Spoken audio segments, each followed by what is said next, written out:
Hai, selamat datang ke tutorial How To's. Hari ini kami akan memohon i-Akaun ataupun mengemaskini nombor telefon i-Akaun secara email.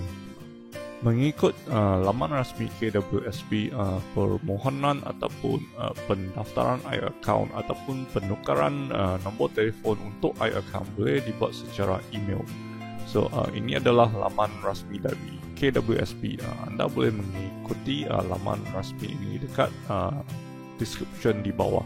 Okey, untuk mendaftar secara email, anda perlu menghantar borang permohonan ini bersertakan dengan dokumen yang diperlukan kepada email rasmi KWSP, iaitu i-Akaun daftar @epf.gov.my.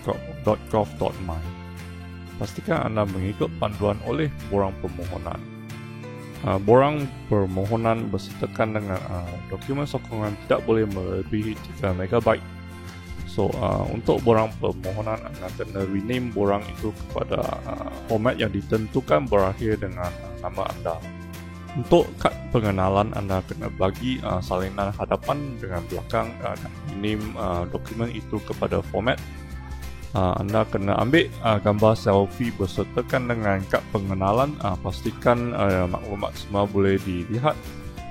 Anda juga perlu menyertakan borang sokongan, iaitu borang bukti pemilikan nombor telefon, iaitu bil telefon anda, dan salinan buku bank yang sama nama dengan nama pemohon. Okey, permohonan secara email hanya boleh dibuat sekali sahaja. Anda kena pastikan anda buat betul-betul, kerana kalau anda gagal, anda perlu ke kiosk untuk membuat kemaskini atau pendaftaran baru. Pastikan nama fail untuk semua borang permohonan dan dokumen sokongan adalah berdasarkan keperluan oleh permohonan. Sebagai contoh, dokumen sokongan bil telefon perlu mempunyai nama ini dan berakhir dengan nama pemohon. Semua saiz fail tidak boleh melebihi 3 MB.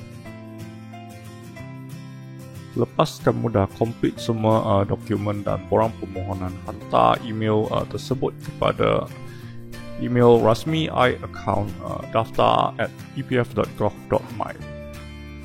Anda juga kena pastikan subjek email itu adalah berdasarkan kehendak permohonan dan berakhir dengan nama pemohon. Selepas anda menghantar email permohonan, anda akan mendapat maklum balas dari pihak KWSP. Nama pemohon akan disertakan kepada tajuk email jika permohonan anda adalah betul. Email ini menyatakan KWSP akan memberi maklum balas dalam 5 atau 10 hari. Sila subscribe dan like jika tutorial ini membantu anda semua. Terima kasih.